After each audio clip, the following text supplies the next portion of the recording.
Hello everyone, আসসালামু আলাইকুম। আমার ইউটিউব চ্যানেলে সবাইকে স্বাগত।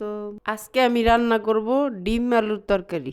সর্বপ্রথম কড়াইতে তেল দিলাম, ডিমগুলো ছেড়ে দিলাম, একটু হলুদের গুঁড়া, একটু লবণ দিয়ে ডিমটা সুন্দর করে ভেজে নিলাম।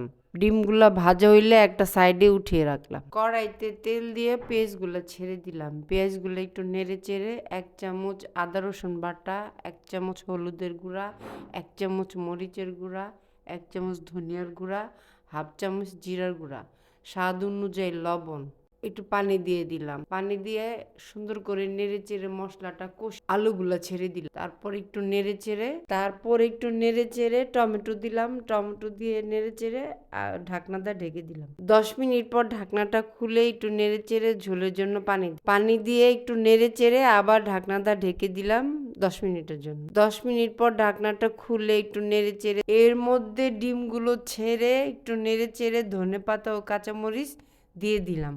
আজকের মতো ভিডিও আমার এখানেই শেষ। দেখা হচ্ছে পরবর্তী অন্য কোনো ভিডিওতে। আল্লাহ হাফেজ।